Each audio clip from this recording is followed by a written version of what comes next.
When you buy a new motorhome, travel trailer, fifth wheel, toy hauler, etc., is the contract the dealership has you sign a scam? Welcome to HBRV Lifestyle. They call me the Honey Badger because I give it to you straight and transparent about the RV business. Before I dive into this, I do have a question for you though. In the comments below, please put the state you live in, and does your state have a lemon law or consumer protection law if something really bad happens to a vehicle? Doesn't matter, it could be a car, truck, RV, boat. Does your state or province have like buyback laws? Let me know in the comments section. Okay. There's a lot of word. And by the way, I'm sorry, there's no lighting, there's no microphone. It's just me unscripted talking about this. And the reason why it's unscripted and I'm talking about this is there's a lot of people that have reached out to me through email, direct messages, comments in the YouTube videos. Why aren't you talking about all the scams going on? Okay, first off, where this comes from is now there's two lawyers that have gone online and have talked about a certain part of a contract with Camping World and a couple other dealerships in a couple of states on the East Coast.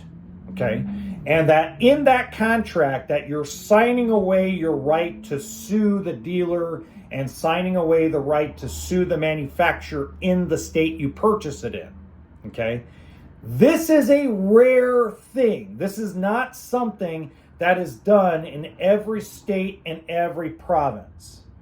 Okay, I want to make that very clear. This is not a clause in every single contract across the United States. And by the way, the two lawyers that talked about this even disclose that in the description box of their video and disclose it very quickly in their video. They even say this does not cover all states. This does not cover all counties. This does not cover all provinces. This was specific to a contract where a customer had a major Armageddon level issue with their RV, and they plainly had to go to Indiana to sue the manufacturer, which is where the manufacturer is resided. This is not a practice in all 50 states. This is a practice that is in a few states. The majority of the United States of America and some provinces do have consumer protection laws where you could sue the manufacturer in a lemon law state to have the vehicle bought back. It's a pain in the butt, but you're able to do it. Now, it's not the state you reside in. That's where everybody gets this confused, okay? It's not where you live, it's where you buy the vehicle. It could be a car, it could be a truck, it could be a boat, it could be an RV, okay? And there are some states that protect RVs and power boats and power sports better than they cover cars and trucks. There are states that cover trucks and cars better than they do RVs and boats. This is not an industry-wide thing. This is not a country-wide thing. This is a state-by-state, county-by-county basis depending on your laws. This is where things get really screwed up. I want you to pay attention to this, okay? When I worked at Giant RV in California years ago, okay, people would go, well, I could go buy it in Indiana for $7,000 less, okay? Okay, great. But you're covered by Indiana lemon law, Indiana consumer laws. You are covered in the state you purchase it in. So if you decide, oh, look, there's a big discount if I drive 2,000 miles, do your homework. Because if there's an Armageddon level issue, you have to settle it in that state. And if that state tells you, oh no, you got to go back to the state where the manufacturer built it, then you're really going to have issues. So you have to make those kind of decisions, right? When you research buying a vehicle, it shouldn't be all about the price. all about the fit and finish. You should be able to look at all aspects of a purchase, okay? Is it worth $7,000 less to drive to a state that has no consumer protection laws, that's pro-manufacturer, pro-dealer, but you save the money? Or is it more worth it to spend the $7,000 more where the dealer has a lot of oversight, and if something really goes wrong, there's a lemon law or a buyback program in place? See, you don't get to have your cake and eat it too. That's what people don't realize, all right? I talk to a lot of folks over the phone, over email, over DMs, where I don't understand why Florida is so much more money than Indiana. Well, have you looked at your state laws? Have you looked what it costs to be able to run a dealership in Florida? Have you seen what they have to pay in insurance? What kind of legalities they have to do? What they have to pay to make sure their contract fits state finance guidelines? That's the other thing you guys don't realize. All of these contracts, Camping World. Look, I'm not defending Camping World, okay? I worked for Camping World before. I'm not defending them. I'm not against them.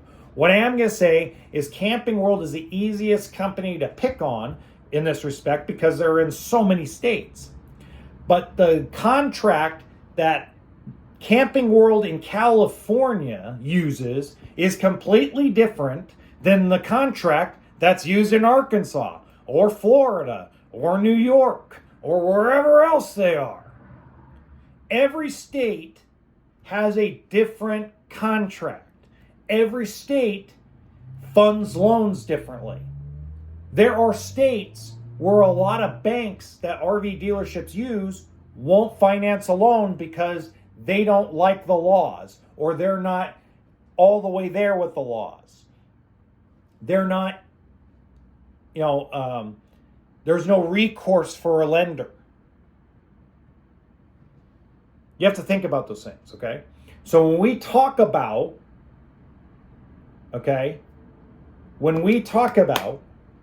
contracts, we have to realize that we got to do our homework first. Is West Virginia a buyback state? I don't know. Let me go look. Or is state XYZ have a lemon law? No, I got to drive all the way back to Detroit, Michigan to sue Ford if something goes wrong? Well, maybe I should buy it in a different state. You got to know what you're getting yourself into. Don't be shocked when a Camping World or a Ford store or a boat store has a contract in front of you that says, oh, by the way, you can't sue the dealership and you can't sue the manufacturer in the state. You have to go back to where it was built. So if it was built in bloody Alberta, Canada, sorry to Canadians, that's not meant to be derogatory to Canadians because I love Canadians. But if you got to go to Calgary, Alberta to sue somebody, I would think twice about buying it. I would think twice about buying it in that state. Maybe you live in, and again, I don't know the laws in each state, okay? But as an example, probably a bad example, I'm in Kentucky and I don't like the contract I'm reading in Kentucky. I'm going to drive down to Tennessee and I'm going to go, hey, look, that clause isn't in the Tennessee contract. It's only in the Kentucky contract, which means if something goes wrong, I can come back to Tennessee and get a lawyer. That's the difference, right? So, are the contracts a scam? No. The contracts are not a scam. They are following the laws and regulations set forth by the state that you are in when you're at the dealership. So, laws in California, laws in New York, laws in Texas do not apply to laws in Florida, laws in Kentucky, laws in South Dakota, North Dakota. Okay? So these contracts are not a scam. It's simply put that you have to understand where you are. One size does not fit all when it comes to this industry, when it comes to the car industry, when it comes to the boat industry, when it comes to any industry. Now, Now, let's say, for example, you want a better explanation of how the financing part of this works. Let's say, for example, that you're like, well, I want to know what all this BS is on the contract. Well, if you go to this video right here, I actually have some explanation for how the financing on a contract works so you have a better understanding. Until next time, toolkit and sense of humor.